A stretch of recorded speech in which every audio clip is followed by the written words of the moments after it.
L'atelier engrenage permet de répondre à un premier défi qui est celui de comprendre le système pédalier pignon du vélo. Pour relever ce défi, donc pour réaliser la maquette, les élèves ont du matériel dans la valise.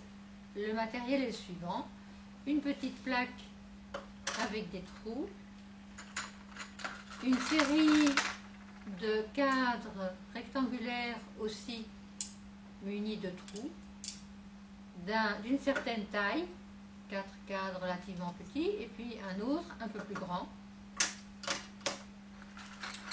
des roues dentées de différentes tailles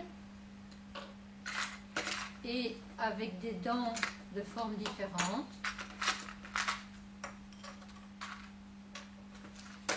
des petits maillons pour former une chaîne, comme la chaîne qui existe sur le vélo, un petit pied de biche,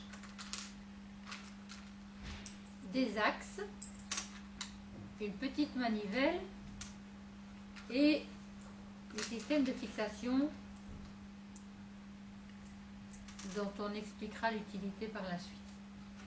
Voilà, donc l'idée est que les élèves doivent construire une maquette du système pignon-plateau afin de comprendre son principe de fonctionnement. Donc la première étape, ils doivent se dire, voilà, sur quoi va-t-on fixer ce système plateau-pignon. L'idée, alors le montage qu'on vous propose est un des montages possibles, certainement que les élèves vous en proposeront d'autres. Leur imagination est suffisamment fertile pour ça, mais nous vous en proposons un. Alors, rapidement, voilà ce que nous vous proposons de faire un montage de ce type-ci. Pourquoi est-ce qu'on met deux séries de 2 cadres? Simplement pour avoir un support un peu plus solide, un peu plus rigide, qui se déformera moins quand les élèves vont manipuler la maquette. Et une manière de le consolider encore davantage est d'attacher, de réunir ces 4 cadres par un 5e, voilà, de manière à ce que les rectangles ici, les supports, restent bien parallèles. Alors pour joindre, pour relier ces 4 rectangles qui sont verticaux au 5e qui sera horizontal et qui va tout consolider, il y a des petits supports rouges, ça les élèves comprennent très vite, qui servent, que ces supports passent par les trous et que donc ils peuvent en faire un peu ce qu'ils veulent et notamment relier des cadres entre eux. Voilà, donc ça je répète, c'est un exemple, c'est une possibilité sur laquelle les élèves peuvent venir fixer leur système pignon-plateau. Alors, le système pignon-plateau, s'ils réfléchissent un peu, ou si on leur montre soit une photo, ou si un élève a apporté son vélo à l'école, si on a demandé ça au préalable, le système comporte des roues dentées. On leur propose ici des roues avec des dents qui sont très différentes, on le voit au premier abord. Ici, ces dents-ci sont très proches les unes des autres et sont assez courtes, n'ont pas une hauteur importante. Ces dents-ci, par contre, ont une hauteur plus importante. Les élèves vont chipoter, il faut les laisser chipoter et ils vont faire un choix. Et assez vite, leur choix va se porter sur ce type-ci de roue. Alors, comment fixe-t-on les roues sur le support? Il suffit de venir passer l'axe au travers des trous des cadres et puis de venir fixer la roue dentée sur le support, tout en faisant attention quand même qu'elle puisse tourner librement. Donc il ne faut pas trop l'approcher du cadre. Mais vous comprenez maintenant pourquoi on a mis 2 séries de rectangles pour que l'axe que l'on propose aux élèves, l'axe puisse tourner convenablement en restant toujours bien parallèle, soit à la table, mais qu'il ne pivote pas, qu'il ne s'incline pas de manière inconsidérée. Alors, imaginons que ça, ce soit pour vous le pignon. Le guidon du vélo se trouve là. Le pignon, c'est la roue arrière. Il faut aussi une roue avant, une roue dentée avant, qui elle va être liée au pédalier.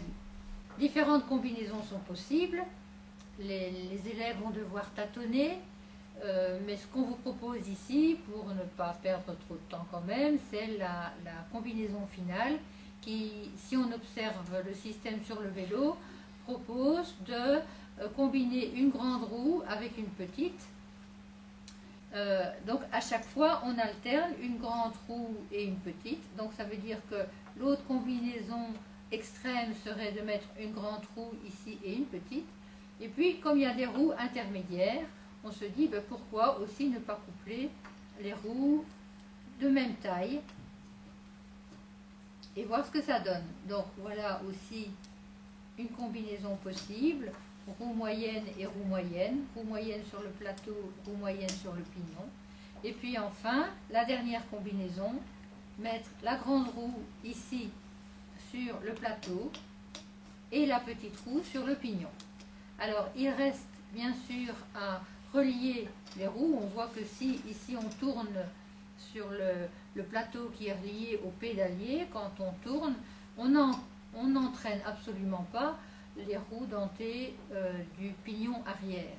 Et le pignon arrière, lui, est relié à la roue arrière et fait tourner celle-ci. Donc, il faut construire une petite chaîne avec les maillons prévus à cet effet. Alors là, c'est probablement la seule partie délicate de la construction.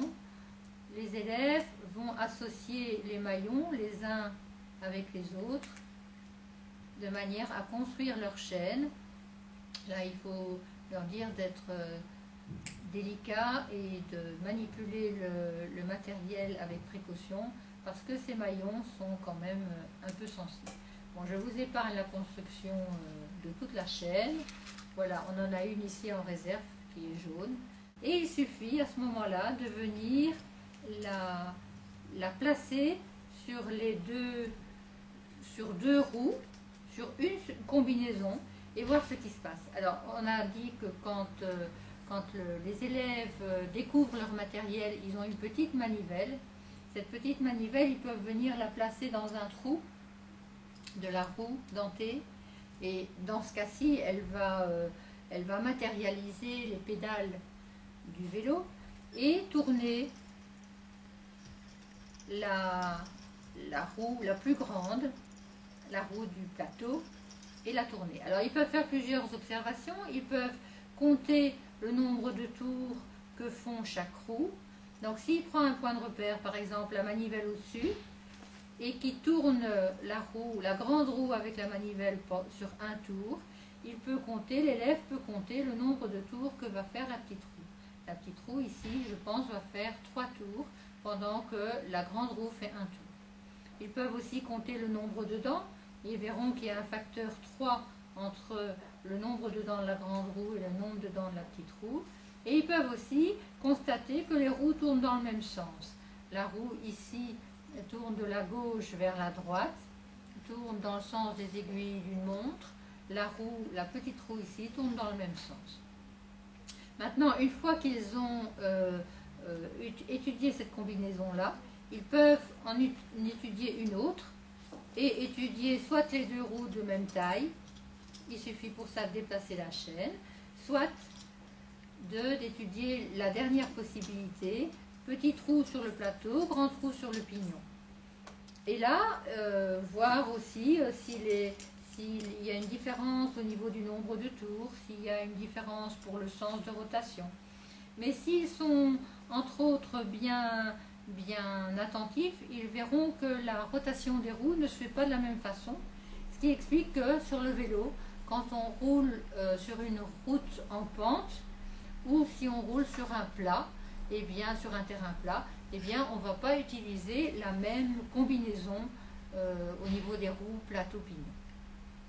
Voilà, donc L'objectif de cet atelier est de faire prendre conscience aux élèves que les roues peuvent avoir des diamètres différents et suivant les diamètres, des utilités différentes.